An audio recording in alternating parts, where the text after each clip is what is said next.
সচিবালয়ে গণমাধ্যম কেন্দ্রে বাংলাদেশ সেক্রেটারিয়েট রিপোর্টার্স ফোরাম আয়োজিত বিএসআরএফ সংলাপে অতিথি হিসেবে যোগ দেন সড়ক পরিবহন ও সেতু এবং নৌ পরিবহন ও রেলপথ মন্ত্রী শেখ রবিউল আলম।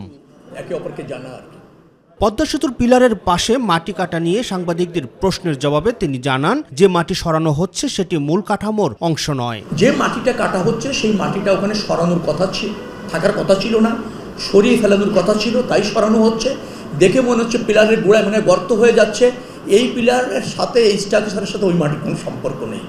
কিন্তু এরকম একটা ধারণা সাধারণ মানুষের যেটা থাকে, আরে ভাই পিলারের নিচে মাটি কেটে যাচ্ছে, পিলার তো পড়ে যাবে, পিলার তো সমস্যা হবে। ইঞ্জিনিয়ারিং ভাষা এটা না। আর এখন হয়তো সেন্টিমেন্টের জায়গা থেকে মনে হচ্ছে যে মাটি সরাই কোথায় নিয়ে যাওয়া হচ্ছে।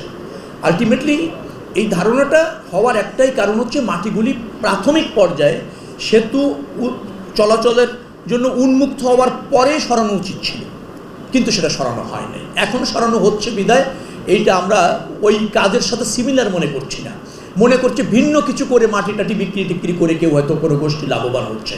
এই মাটি সরানো তার অংশ না, এই মাটি সরানো ব্রিজ বানানোর কনস্ট্রাকশনেরই অংশ।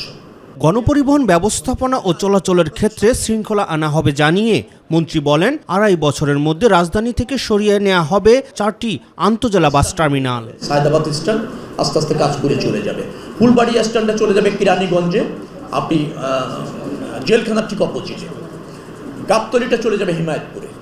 এরকমভাবে টার্মিনালটা শিফট হবে, কিন্তু এখনই হচ্ছে না, এখন ডিপো হিসাবে ওখানে ব্যবহার হবে।